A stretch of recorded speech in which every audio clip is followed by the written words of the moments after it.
ഇനി നമുക്ക് ഗുരുവന്ദനം ചെയ്യാം.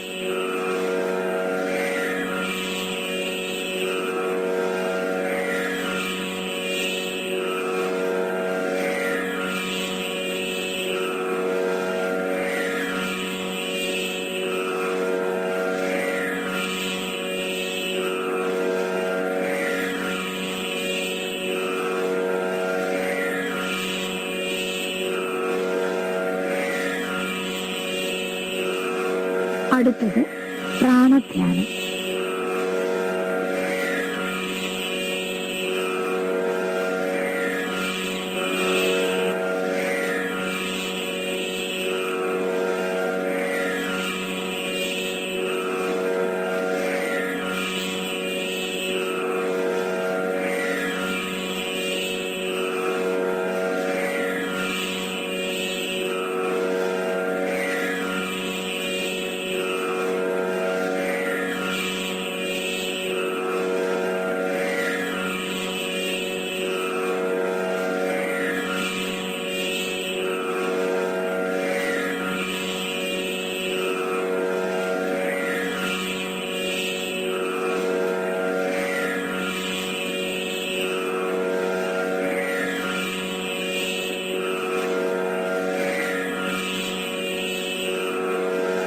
അടുത്തത് നാഡീശുദ്ധി പ്രാണായാമം.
വരൂ, നമുക്ക് നമ്മുടെ അകത്തുള്ള ലോകത്തേക്ക്, നമ്മുടെ ആന്തരാകാശത്തിലേക്ക് ഒന്ന് യാത്ര ചെയ്യാം.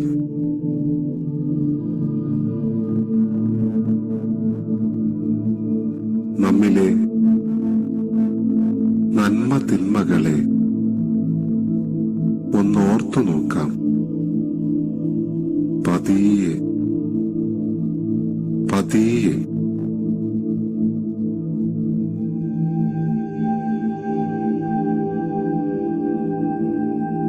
നമ്മുടെ രൂപമൊന്നോർക്കാം.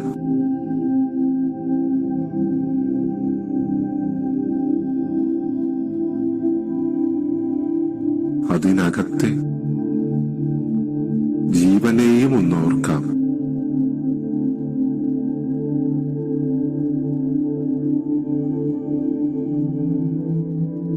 ആ ജീവന്റെ പ്രതിഫലനമാകുന്ന നമ്മുടെ വ്യക്തിത്വത്തെയും ഒന്ന് ഓർത്തു നോക്കാം.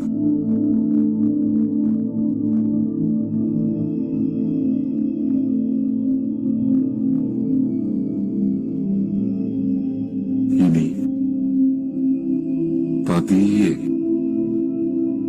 നമ്മുടെ അമ്മയച്ഛന്മാരെ, ഗുരുക്കന്മാരെ, സഹോദരങ്ങളെ, ഇണയെ, മക്കളെ, സുഹൃത്തുക്കളെ, ബന്ധുക്കളെ, ശിഷ്യരെ, ഓരോരുത്തരെയായി ഓർക്കുക.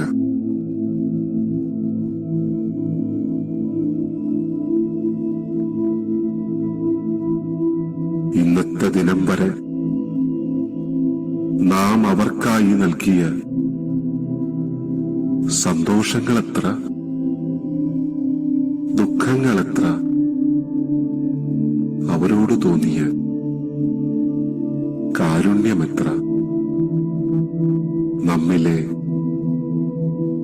നന്മയും തിന്മയും ഇനി ഒരിക്കലും അവരെ ആരെയും നോവിക്കാതിരിക്കുവാൻ ശ്രദ്ധിക്കുമെന്ന് നമുക്കുറപ്പിക്കാം.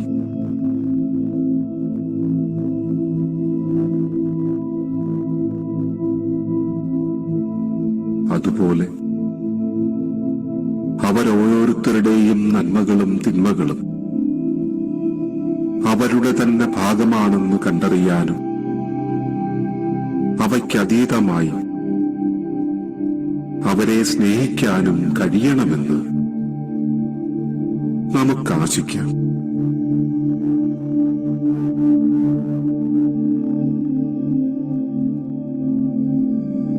പതിയെ നമ്മുടെ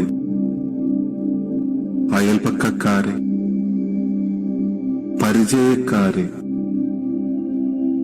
ഇടപാടുകാരെ ഒക്കെയൊക്കെ ഓർക്കുക.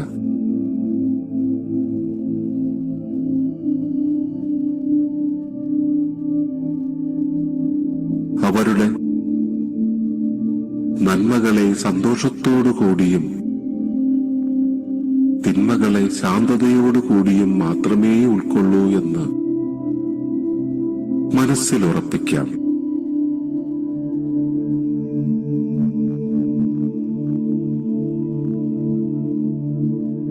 നമ്മുടെ നോക്കോ വാക്കോ പ്രവൃത്തിയോ വസ്തുവോ ഉപകരണമോ വളർത്തുമൃഗമോ വാഹനമോ ഒന്നുകൊണ്ടും അവർക്കാർക്കും ഒരു നോവുമുണ്ടാക്കാതിരിക്കുവാൻ ശ്രദ്ധിക്കുമെന്ന് നമുക്കുറപ്പിക്കാം.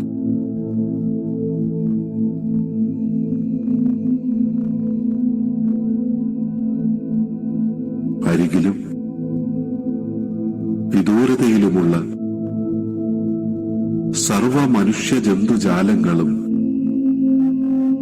നമ്മുടെ ബന്ധുക്കളാണെന്ന് നമുക്ക് തിരിച്ചറിയാം.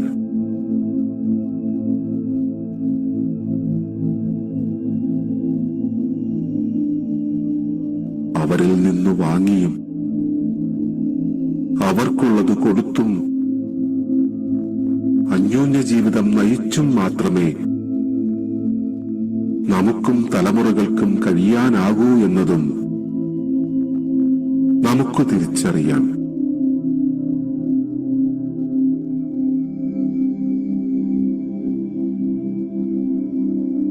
എല്ലാവരും നമ്മുടെ ബന്ധുക്കളാണെന്ന സത്യത്തെ നമുക്ക് അംഗീകരിക്കാം.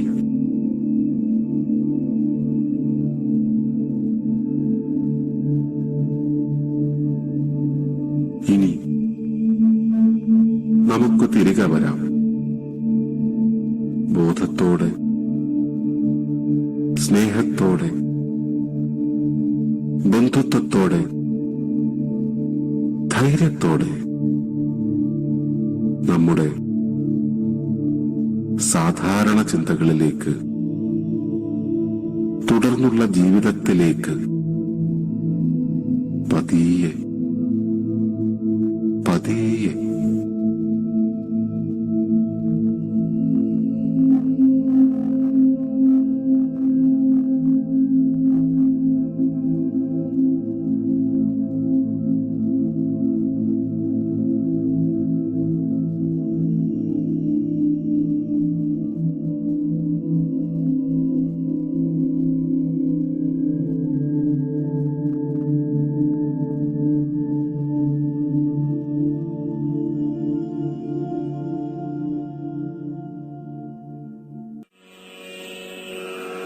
കൊട്ടകർവ് ചെയ്യുവാനായിട്ട് എഴുന്നേറ്റ് നിൽക്കുക.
വിശ്വവന്ദനം സയോഗ മാതൃക.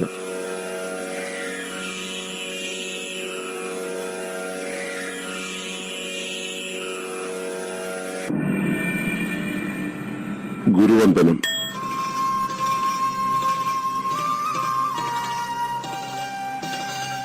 സഹസ്രാരം. ഉല്ലാഹതം.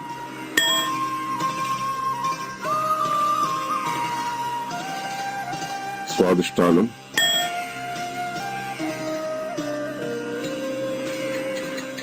പതലം, ഇടുപ്പ്.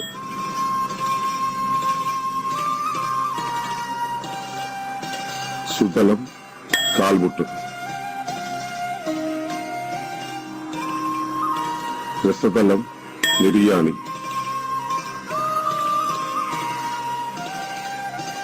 പാതാളം, ഭൂമി. മഹാതലം, പാദം.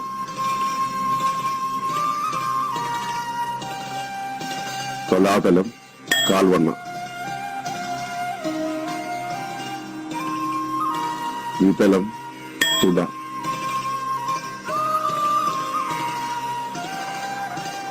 മൂലാധാരം,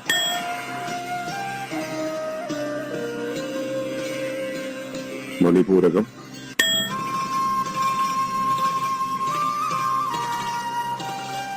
വിശുദ്ധി,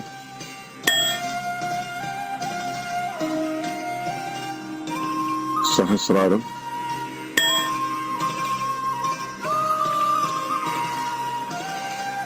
സത്യലോകം,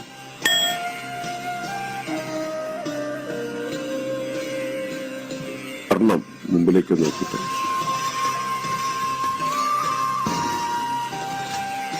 മൂലാധാരം,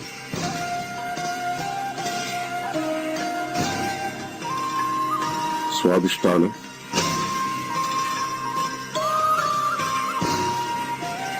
മണിപൂരകം,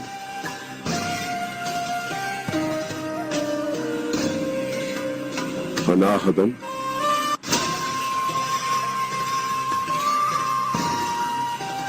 വിശുദ്ധി,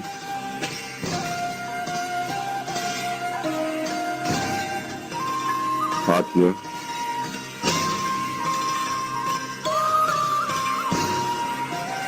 സഹസ്രാരം. വലത്തോട്ട് തിരിയുക. കർണം,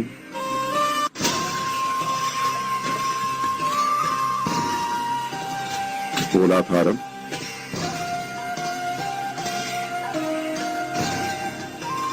സ്വാദിഷ്ഠാനം,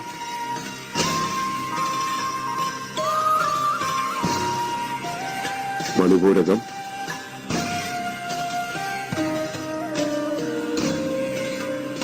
അനാഹതം,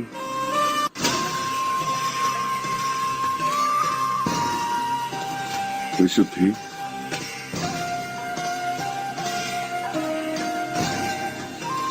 ആജ്ഞ,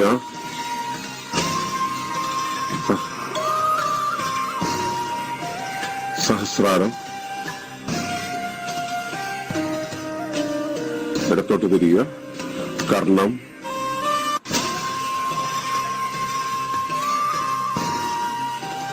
മൂലാധാരം,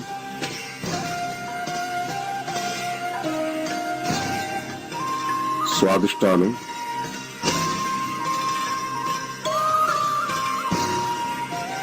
മണിപൂരകം,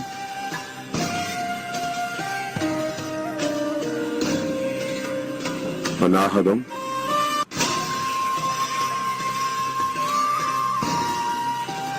വിശുദ്ധി,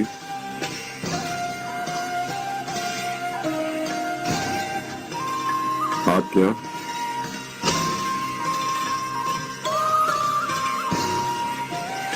സഹസ്രാരം. മുമ്പോട്ട് തിരിയുക. കർണം,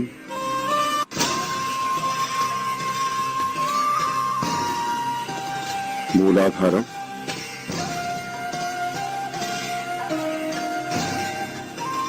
സ്വാദിഷ്ഠാനം,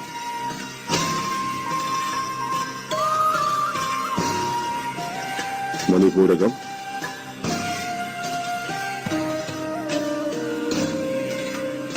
അനാഹതം,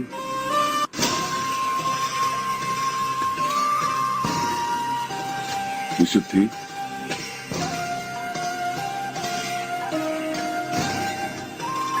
ആജ്ഞ,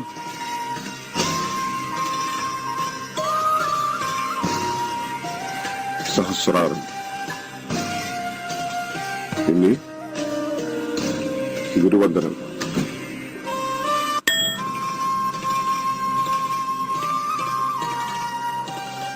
ആത്മവന്ദനം,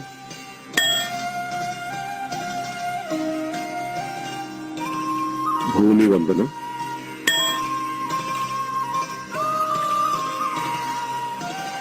ആകാശവന്ദനം,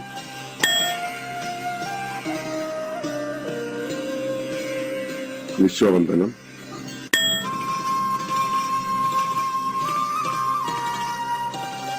സത്യലോകവന്ദനം,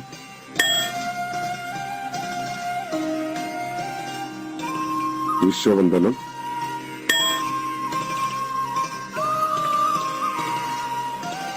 ഗുരുവന്ദനം.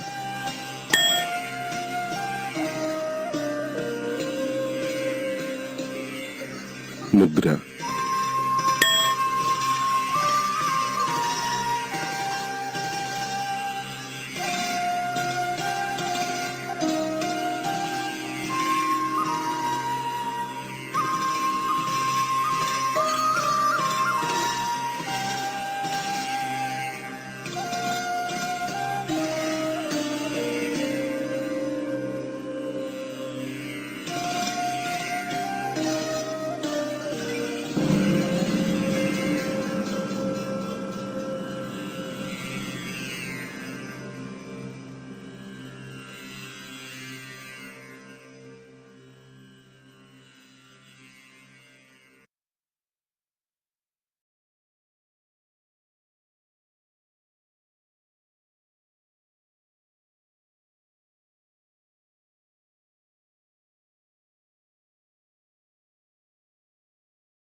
നമസ്കാരം.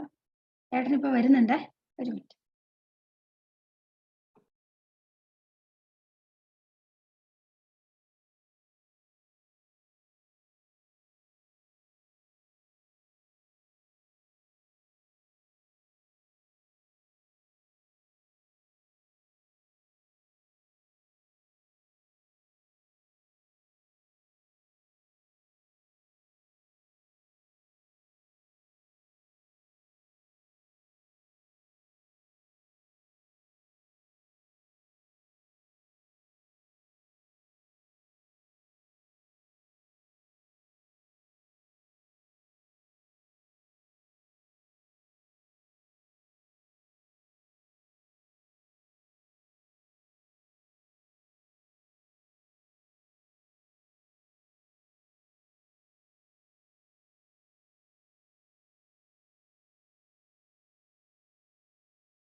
വ്യക്തിപരത, സർവപരത, വ്യക്തിപരത, സഹപരത, സർവപരത. ഞാൻ എന്നത് ഒരു വ്യക്തിയാണെന്നും അതിൻ്റെ നിലയും നിലനിൽപ്പുമാണ് ആത്യന്തിക ശരി എന്നും കരുതുന്നത് വ്യക്തിപരത. ഞാൻ എന്ന വ്യക്തി എന്നെപ്പോലുള്ള വ്യക്തികളുടെ കൂട്ടവുമായി സഹവർത്തിച്ച് മാത്രമാണ് നിലനിൽക്കുന്നതെന്നും നിൽക്കേണ്ടതെന്നും കരുതുന്നത് സഹപരത. ഞാൻ എന്നത് മാനീയവും അല്ലാതെയുമുള്ള ഒരു മഹാശരീരത്തിന്റെ പ്രാദേശിക ബോധ്യം മാത്രമാണെന്ന നിലയിൽ നിൽക്കുകയും പൂർണ്ണ ശരീരത്തിന്റെ അളവിനെയും ധർമ്മത്തെയും അറിയുകയും ചെയ്യുന്നത് സർവപരത. ഡീപിക്കോളജി സർവപരബോധ്യത്തിലേക്കുള്ള വഴി നമുക്ക് തുറന്നു തരുന്നു. ഒരു തവണ കൂടെ വായിക്കാം.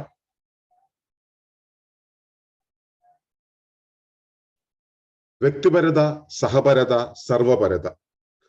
ഞാനെന്നത് ഒരു വ്യക്തിയാണെന്നും അതിന്റെ നിലയും നിലനിൽപ്പുമാണ് ആത്യന്തിക ശരി എന്നും കരുതുന്നത് വ്യക്തിപരത. ഞാൻ എന്ന വ്യക്തി എന്നെപ്പോലുള്ള വ്യക്തികളുടെ കൂട്ടവുമായി സഹവർത്തിച്ചു മാത്രമാണ് നിൽക്കുന്നതെന്നും നിൽക്കേണ്ടതെന്നും കരുതുന്നത് സഹപരത.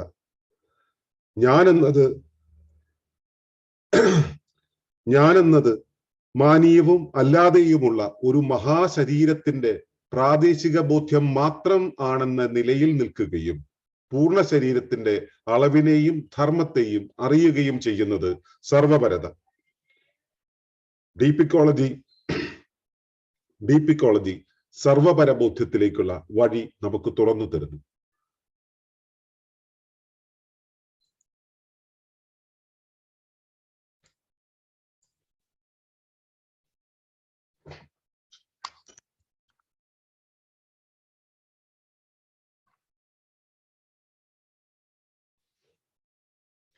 ഏവർക്കും നമസ്കാരം. ശുഭകരമാകട്ടെ ഈ ദിനം. അനുഭവങ്ങളും അനുഭൂതികളും നമ്മെ ഏവരെയും നയിക്കുമാറാകട്ടെ.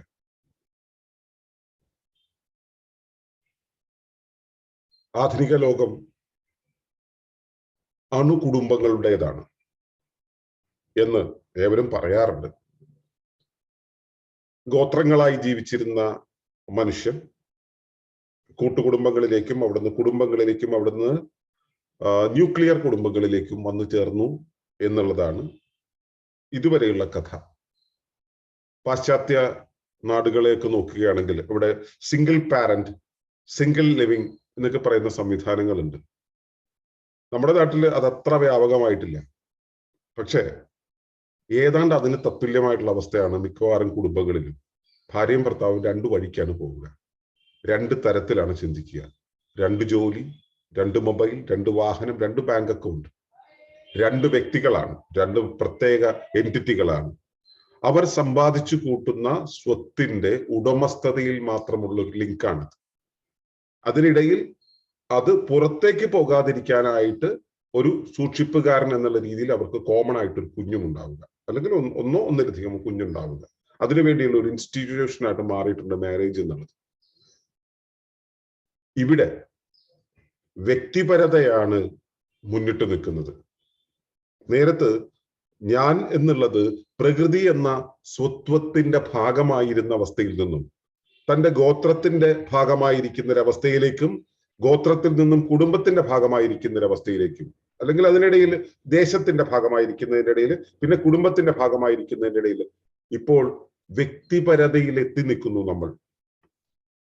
ഈ വ്യക്തിപരത എന്നുള്ളത് എന്താണ്? ഞാൻ എന്നുള്ളത് ഒരു വ്യക്തിയാണ്. ഞാൻ മറ്റുള്ളവയിൽ നിന്നും വിച്ഛേദിതനായ ഒരു വ്യക്തിയാണ്. ഒരു ഇൻഡിപെൻഡന്റ് എൻറ്റിറ്റിയാണ്. ഇതിന്റെ നിലനിൽപ്പ് മാത്രമാണ് ശരി. ഞാൻ കാണുന്ന എന്റെ കാഴ്ചപ്പാടുകൾ മാത്രമാണ് ശരി. മറ്റുള്ളവയുമായിട്ട് എനിക്ക് കണക്ഷൻ ഇല്ല, കണക്ഷൻ ഉണ്ടാകേണ്ടതില്ല എന്ന കാഴ്ചയാണ് വ്യക്തിപരത. ഞാൻ എന്നുള്ളത് ഒരു സമ്പൂർണ്ണ സമഗ്ര സത്തയാണ്, സത്യമാണ്. ഞാൻ എന്നത് ഒരു സമ്പൂർണ്ണ സമഗ്ര സത്തയാണ്. പക്ഷെ ഞാൻ എന്നത് സഹവ്യവസ്ഥകളോടും ഉപരിവ്യവസ്ഥയോടും കണക്ട് ചെയ്ത് നിൽക്കുന്ന നെറ്റ്വർക്ക് പാറ്റേണിലൂടെ എൻ്റെ അകത്തും പുറത്തുമുള്ള എല്ലാ ഘടകങ്ങളോടും പരസ്പരം ജാലികയിലായിരിക്കുന്ന ഒരവസ്ഥയിലാണ് എന്നത് മറന്നുകൊണ്ട് ഞാൻ എൻ്റെ ജോലി, എൻ്റെ സമ്പാദ്യം, ആ സമ്പാദ്യം കൊണ്ട് കൊടുത്തു കഴിഞ്ഞാൽ, പ്ലഗ് ചെയ്യുന്നത് പോലെ ഓപ്പൺ സൊസൈറ്റിയിലെ ഓപ്പൺ ഗ്രിഡിലേക്ക് കൊടുത്തു കഴിഞ്ഞാൽ അവിടെ നിന്ന് എനിക്ക് വേണ്ടുന്നത് കിട്ടും.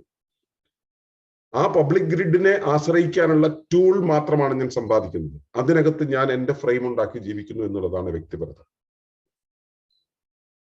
പ്രകൃതി അതിനെയും അനുവദിക്കുന്നു എന്നുള്ളത് രസകരമാണ്, അത്ഭുതമാണ്.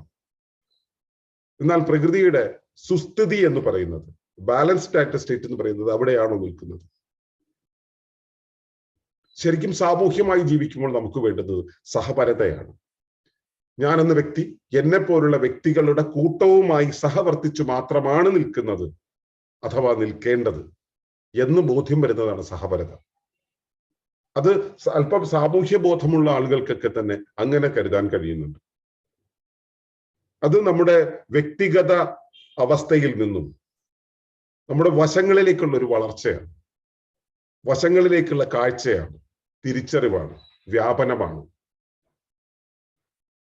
അപ്പോ ഞാൻ എന്നത് ഞാൻ മാത്രമല്ല, എൻ്റെ വശത്തുള്ള മറ്റു വ്യക്തികളും കൂടെ ചേർന്ന്, എന്നെ പോലുള്ള മറ്റു വ്യക്തികളും കൂടെ ചേർന്നതാണെന്ന് കരുതുന്നതാണ് സഹപരത എങ്കിൽ ഞാൻ എൻ്റെ വശത്തേക്ക് മാത്രമല്ല കാണേണ്ടത്, എൻ്റെ വശത്തേക്ക് മാത്രമല്ല വളരേണ്ടത്.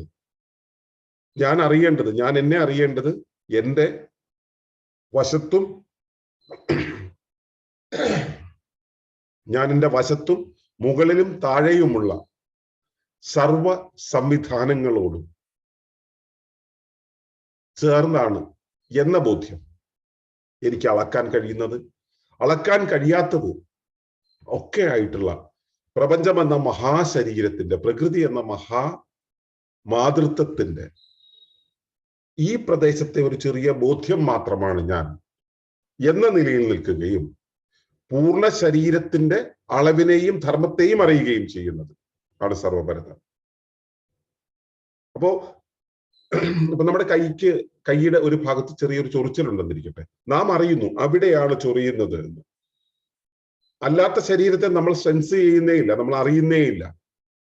നമ്മുടെ ശരീരത്തിന്റെ ഒരു ഭാഗം ചൊറിയുമ്പോൾ, വേദനിക്കുമ്പോൾ നമ്മൾ അതിനെ അറിയുന്നു, അല്ലാത്തപ്പോൾ നമ്മൾ അതിനെ അറിയുന്നില്ല, ശ്രദ്ധിക്കുന്നില്ല. ശ്രദ്ധിക്കാത്തത് കൊണ്ട് അറിയാത്തതാകാം, അറിയാത്തത് കൊണ്ട് ശ്രദ്ധിക്കാത്തതാകാം. എന്താണെങ്കിലും നിരന്തരം അറിഞ്ഞുകൊണ്ടിരിക്കുന്നതിനെ നമ്മൾ അറിയുന്നേ ഇല്ല എന്നുള്ളതാണ് അവസ്ഥ. എന്നാൽ അവിടേക്ക് ഒരു പ്രത്യേക ശ്രദ്ധ വരുമ്പോൾ, ഊർജപ്രവാഹം വരുമ്പോൾ നാം അതിനെ അറിയുന്നു. അതിനെ നമുക്ക് തൽക്കാലത്തേക്ക് പ്രാദേശിക ബോധം എന്ന് വിളിക്കാം. ഇതുപോലെ പ്രപഞ്ചമാകുന്ന മഹാശരീരത്തിന്റെ ഒരു പ്രദേശത്ത് മാത്രമാണ് നമ്മുടെ വിനിമയങ്ങൾ നടക്കുന്നത്, നമ്മുടെ ആക്ടിവിറ്റീസ് നടക്കുന്നത്, നമ്മുടെ ഊർജപ്രവാഹങ്ങൾ നടക്കുന്നത് എന്നതുകൊണ്ട് ഞാൻ എന്നുള്ള ആ ഡൈനാമിസത്തെ മാത്രം അറിയുന്നൊരവസ്ഥ, അതാണ് പ്രാദേശിക ബോധ്യം എന്ന് പറയുന്നത്. ഇവിടം മാത്രം അറിയുന്നു, മറ്റുള്ളതിനെ അറിയുന്നില്ല. ആ ഇവിടം മാത്രം അറിയുന്നൊരവസ്ഥ, ഈ പ്രാദേശിക ബോധത്തിലാണ് നാം നിലനിൽക്കുന്നത്.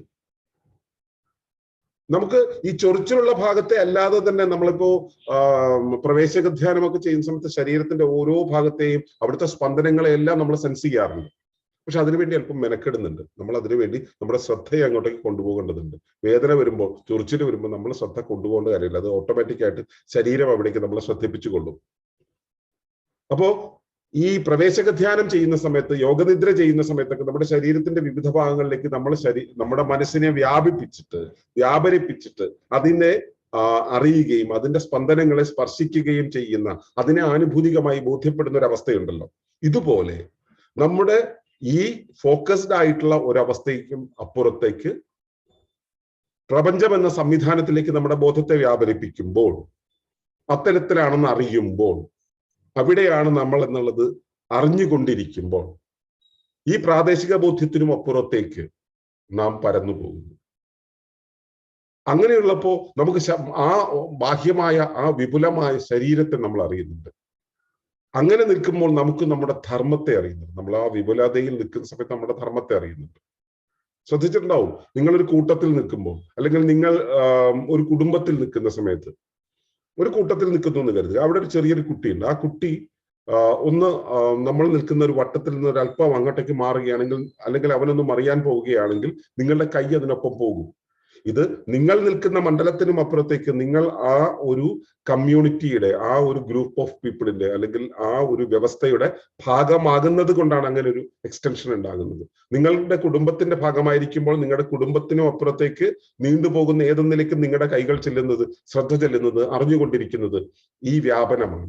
ഇതുപോലെ നിങ്ങൾ നിങ്ങളുടെ പ്രാദേശിക ബോധ്യത്തിലായിരിക്കുമ്പോഴും നിങ്ങൾക്ക് ചുറ്റുമുള്ള ശരീരത്തെ അറിയുകയും അതിന്റെ ധർമ്മത്തെ അറിയുകയും ചെയ്യുന്നത്, അതാണ് സർവപരത എന്ന് പറയുന്നത്. അപ്പൊ ഈ മൂന്നവസ്ഥയും മനസ്സിലാക്കാൻ നമുക്ക്, വ്യക്തിപരത മനസ്സിലാക്കാൻ നമ്മൾ നിരന്തരം അതിനകത്തായതുകൊണ്ട് നമുക്ക് പെട്ടെന്ന് നമ്മളത് അനുഭവിച്ചു കൊണ്ടിരിക്കുന്നുണ്ട്. സഹപരതയും നമ്മൾ സാമൂഹിക ജീവിതത്തിൽ അനുഭവിക്കുന്നുണ്ട്. എന്നാൽ സർവപരത എന്നുള്ളത് നമ്മൾ അനുഭവിക്കുന്നുണ്ടെങ്കിലും അറിയുന്നേ ഇല്ല, ശ്രദ്ധിക്കുന്നേ ഇല്ല.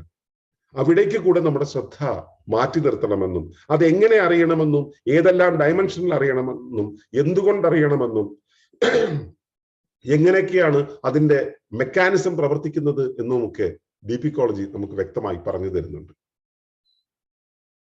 ഡീപിക്കോളജിയെ കൂടുതൽ അറിയുന്ന സമയത്ത് നാം എത്രത്തോളം വിപുലമാണെന്ന്, നമ്മുടെ ധർമ്മം എത്രത്തോളം വിപുലമാണെന്ന് നമുക്ക് മനസ്സിലാകും. ഡീപിക്കോളജി പകർന്നു തരുന്ന ആ ഒരു വിപുലമായ ബോധ്യത്തെയാണ് ഡീപിക്കോളജിക്കൽ സെൽഫ് റിയലൈസേഷൻ എന്ന് നമ്മൾ സാധാരണ വിളിക്കുന്നത്. അതിലേക്കുള്ള ചുവടുകളും നമ്മുടെ പാഠ്യ പരിപാടിയിലൂടെ നാം അറിഞ്ഞുകൊണ്ടിരിക്കുന്നുണ്ട്. നിങ്ങൾക്ക് ഏവർക്കും നമ്മുടെ സസ്റ്റൈനബിൾ കമ്മ്യൂണിറ്റിയുടെ നിർമ്മിതിയുടെ ഭാഗമായിട്ട് അത്തരം ഒരു ബോധ്യത്തിലേക്ക് ചെല്ലുവാൻ കഴിയുമാറാകട്ടെ. വ്യക്തിപരതയും സഹപരതയും സർവപരതയും തമ്മിൽ വ്യത്യാസം കൽപ്പിച്ചറിഞ്ഞ് അതിനെ ബോധ്യപ്പെട്ട് സർവപരതയിലേക്ക് നാം വിപുലപ്പെടാനുള്ള ശേഷി നിങ്ങൾക്കുണ്ടാകട്ടെ എന്ന് പ്രാർത്ഥിക്കുന്നു. നന്ദി, നമസ്കാരം.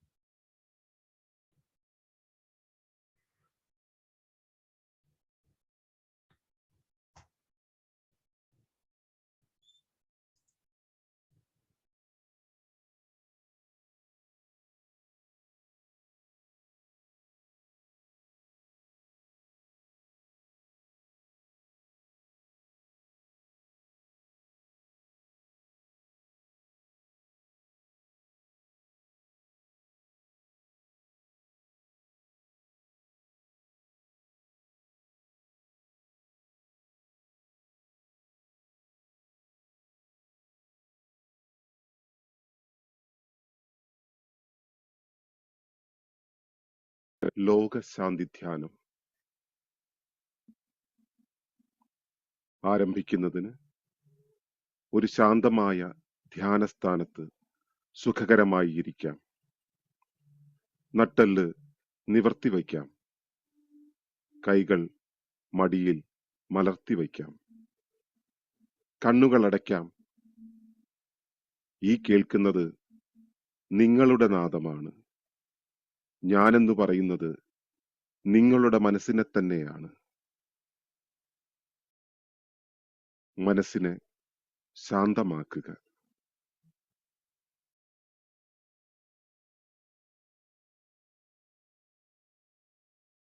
പതിയെ ദീർഘശ്വാസമെടുക്കുക. കുറച്ചു നിമിഷങ്ങൾ ശ്വാസത്തെ ശ്രദ്ധിക്കാം.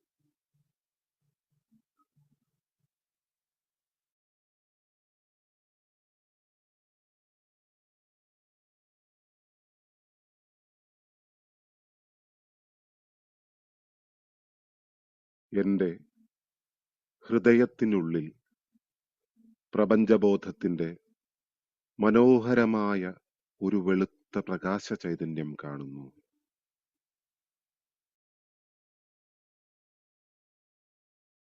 ഓരോ ശ്വാസത്തിലും ആ ചൈതന്യം പതിയെ വികസിക്കുകയും അത് എന്നെ പുതച്ച് ചുറ്റിലും നിറയുകയും ചെയ്യുന്നു.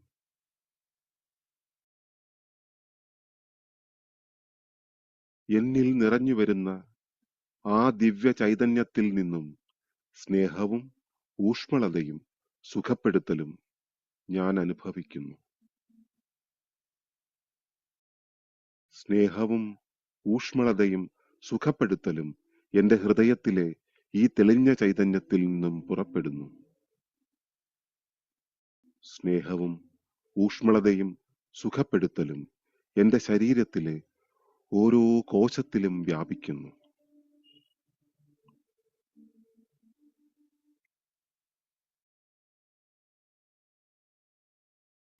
ഇത് എന്റെ ഹൃദയത്തെ തന്നെ ഊഷ്മളമാക്കുകയും എന്റെ ഉണ്മയെ തന്നെ സുഖപ്പെടുത്തുകയും ചെയ്യട്ടെ.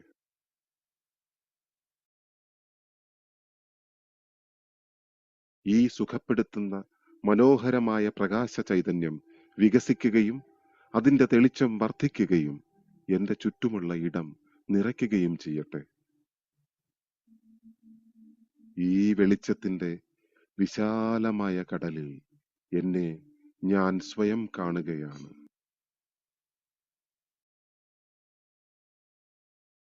എന്നിൽ തിളങ്ങി നിൽക്കുന്ന, എല്ലാം സുഖപ്പെടുത്തി ശരിയായി തിരികെ കൊണ്ടുവരുന്ന ഈ ഊഷ്മളത എന്നിലൂടെയും എന്റെ ചുറ്റുമുള്ളവരിലൂടെയും അതിന്റെ സുഖപ്പെടുത്തൽ പരത്തുന്നത് ഞാൻ അറിയുന്നു.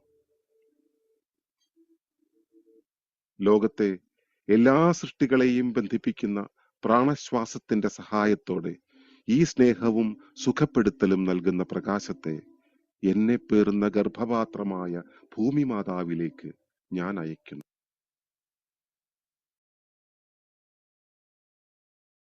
അതുവഴി ഭൂമിയിലെ കോശങ്ങളായ എല്ലാ ജീവജാലങ്ങളെയും ശമിപ്പിക്കുവാനും സുഖപ്പെടുത്തുവാനും ഉയർത്തുവാനും കഴിയട്ടെ. എന്നിൽ നിന്നും ഉണരുന്ന എന്റെ പ്രകാശ ചൈതന്യം ലോകമെങ്ങും വികസിക്കുകയും നക്ഷത്രങ്ങളിലേക്ക് പോലും പ്രകാശം ചൊരിയുകയും ചെയ്യട്ടെ.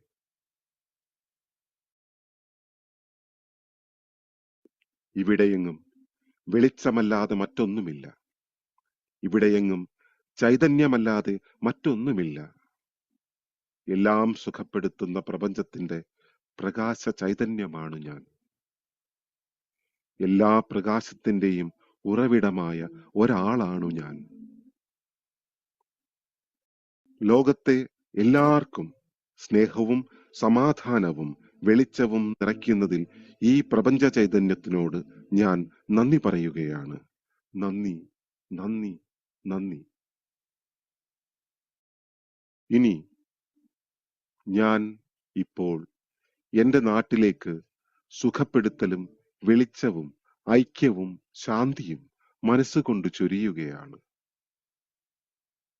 എന്നിൽ നിറഞ്ഞിരിക്കുന്ന ആ സുഖപ്പെടുത്തുന്ന പ്രകാശ ചൈതന്യത്തെ എന്റെ നാടിന് മുകളിൽ ചൊരിയുകയാണ്. എന്റെ നാട്ടിലേക്ക് എന്നിലെ വെളുത്ത പ്രകാശ ചൈതന്യം കൂടുതൽ കൂടുതൽ കേന്ദ്രീകരിക്കുന്നത് ഞാൻ അറിയുന്നു. എന്റെ നാട്ടിലേക്ക് സ്നേഹവും സമാധാനവും വെളിച്ചവും നിറയ്ക്കുന്നതിൽ ഈ പ്രപഞ്ച ചൈതന്യത്തിനോട് ഞാൻ നന്ദി പറയുകയാണ്. നന്ദി, നന്ദി, നന്ദി. ഇനി ഞാൻ സുഖപ്പെടുത്തൽ ആവശ്യമുള്ള പ്രദേശത്തേക്ക് വെളിച്ചം കൊണ്ടുവരികയാണ്. ഇപ്പോൾ എന്റെ മനസ്സിന്റെ കണ്ണിൽ ഗുരുതരമായ സുഖപ്പെടുത്തൽ ആവശ്യമുള്ള ലോകത്തിന്റെ പ്രദേശങ്ങൾ ദൃശ്യമാകുകയാണ്. അവിടമെല്ലാം വെളുത്ത സൂര്യപ്രകാശത്തിന്റെ മനോഹരമായ മേഘത്താൽ ചുറ്റപ്പെട്ടതായി കാണുകയാണ്. ഈ പ്രദേശത്തെ ഓരോ മനുഷ്യനും ഓരോ ജീവിക്കും അവരുടെ ഹൃദയത്തിൽ പ്രകാശത്തിന്റെ സുഖപ്പെടുത്തൽ ലഭിക്കുന്നത് ഞാൻ കാണുകയാണ്. ഈ പ്രദേശത്തെ ഓരോ മനുഷ്യനും ഓരോ ജീവിയും അവരുടെ ഹൃദയതാളം കൊണ്ട് പരിസര താളവുമായി ഐക്യപ്പെടുകയാണ്. ഈ പ്രദേശത്തേക്ക് സ്നേഹവും സമാധാനവും വെളിച്ചവും നിറയ്ക്കുന്നതിൽ ഈ പ്രപഞ്ച ചൈതന്യത്തിനോട് ഞാൻ നന്ദി പറയുകയാണ്. നന്ദി, നന്ദി, നന്ദി. ഇനി ഞാൻ സുഖപ്പെടുത്തൽ, വെളിച്ചം, ഐക്യം എന്നിവ ലോകത്തേക്ക് കൊണ്ടുവരികയാണ്. വെളുത്ത സൂര്യപ്രകാശത്തിന്റെ മനോഹരമായ മേഘത്താൽ ചുറ്റപ്പെട്ട എന്റെ രാജ്യം ഞാൻ കാണുകയാണ്. ആ പ്രകാശം ലോകമെമ്പാടും വ്യാപിക്കുകയാണ്. വിവിധ രാജ്യങ്ങളിലെ ഓരോ മനുഷ്യനും ഓരോ ജീവിയും അവരുടെ ഹൃദയത്തിൽ പ്രകാശം നിറഞ്ഞ സൗഖ്യത്തിന്റെ ഊഷ്മളത നിറയ്ക്കുന്നത് ഞാൻ കാണുകയാണ്.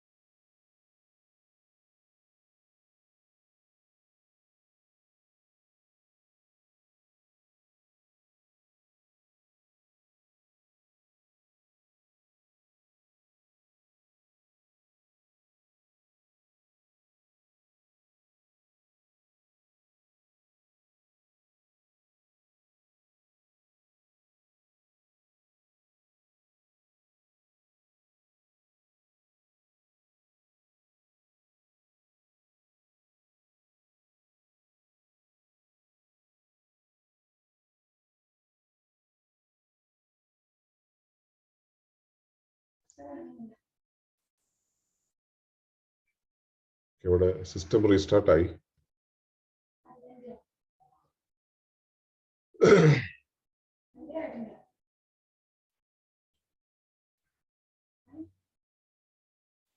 നമുക്ക് നിരൂപണങ്ങളിലേക്ക് കിടക്കാം.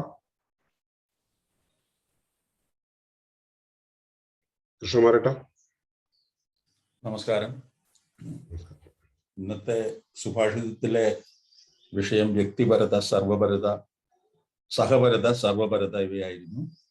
ഇത് മുമ്പും പല പ്രാവശ്യം പറഞ്ഞിട്ടുണ്ട്. എന്നാലും ഓരോ പ്രാവശ്യത്തെ വ്യാഖ്യാനത്തിലും പുതിയ പുതിയ കാര്യങ്ങൾ വെളിവാകുന്നുണ്ട്. അത് ധ്യാനവും ചെയ്യാൻ പറ്റി. ധ്യാനത്തിനിടയ്ക്ക് ഉറങ്ങിപ്പോയി. 3 മണിക്കൂർ ഇന്നലെ ഉറങ്ങിയുള്ളായിരുന്നു. നന്നായിരുന്നു എല്ലാം. നന്ദി, നമസ്കാരം.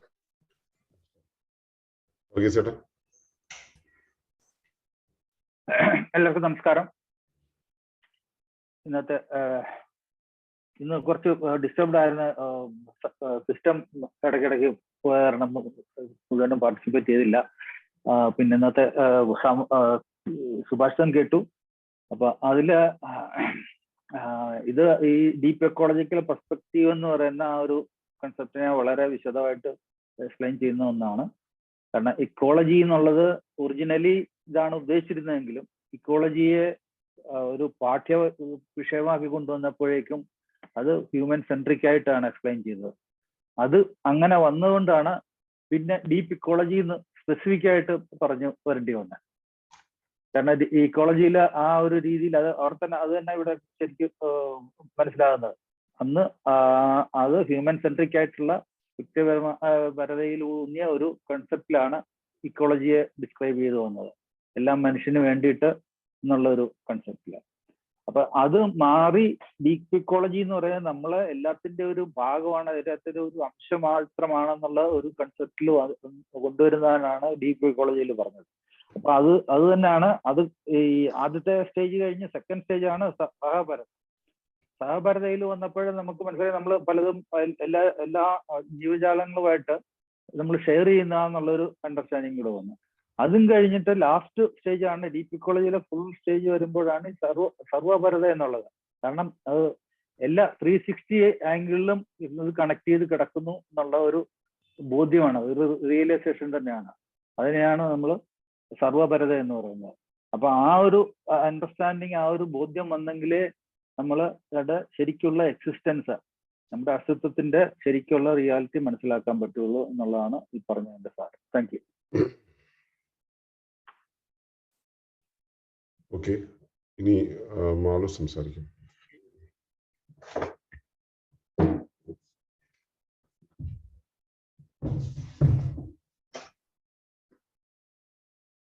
എല്ലാവർക്കും നമസ്കാരം. ഇന്നത്തെ സുഭാഷിതത്തിലെ വ്യക്തിപരത, സഹപരത, സർവപരത, ഈ 3 കാര്യങ്ങളും നന്നായിട്ട് വിശദീകരിച്ചു. നമ്മള് സർവപരതയിലാണ് ജീവിക്കുന്നത്. ആ ഒരു പ്രകൃതി വ്യവസ്ഥയിലാണ് നമ്മൾ ജീവിക്കുന്നത്. പക്ഷെ അല്പമെങ്കിലും ബോധ്യമുള്ളവർക്ക്, നമ്മളെയും നമ്മുടെ പരിസ്ഥിതിയെ, പ്രകൃതിയെ കുറിച്ച് ബോധ്യമുള്ളവര് സഹപരത എന്നുള്ള ഒരു ലെവലിൽ ജീവിച്ചു പോകുന്നുണ്ട്. അത്രയും സാധിക്കാതെ പിന്നെയും വ്യക്തി എന്ന് മാത്രമായി ഒതുങ്ങി നിന്ന് ജീവിക്കുന്നവര് ആ വ്യക്തിപരത എന്നുള്ള നിലയിലാണ് മുന്നോട്ട് പോകുന്നത്. അപ്പൊ നമ്മള് എങ്ങനെയാണോ ഈ പ്രകൃതി വ്യവസ്ഥയുടെ ഘടന, അതിൽ നിന്ന് മാറി ഒതുങ്ങി സങ്കുചിതമായിട്ട് നമ്മൾ ജീവിക്കുന്നു എന്നുള്ളതാണ്. അപ്പൊ അതിൽ നിന്ന് നമ്മൾ തിരിച്ച് വീണ്ടും സർവപരതയിലേക്ക് വരേണ്ടതുണ്ട്. അല്ലെങ്കിൽ ആ സർവപരതയാണ് ഇവിടെ നിലനിൽക്കുന്നത് എന്നുള്ളതിലേക്കൊരു ശ്രദ്ധ നൽകേണ്ടതുണ്ട്. എങ്കിൽ മാത്രമേ നമുക്ക് നമ്മുടെ ധർമ്മം പൂർണ്ണമാവുകയുള്ളൂ എന്ന് പറഞ്ഞുകൊണ്ടാണ് ഇന്നത്തെ സുഭാഷിതം അവസാനിച്ചത്. നല്ല അവതരണമായിരുന്നു. പെട്ടെന്ന് കണക്ട് ചെയ്ത് മനസ്സിലാക്കാൻ സാധിച്ചു. കാരണം നമ്മൾ എപ്പോഴും പറയുന്ന ഒരു വിഷയമാണ്, നമ്മൾ എവിടെ നിൽക്കുന്നു, എവിടേക്കാണ് നമ്മളെ വ്യാപിപ്പിക്കേണ്ടെന്നുള്ളത്. അപ്പൊ അത്രയേ ഉള്ളൂ ഇന്നത്തെ ഒരു അനുഭവം എന്ന് പറയുന്നത്. സന്തോഷമുണ്ട്. നന്ദി, നമസ്കാരം.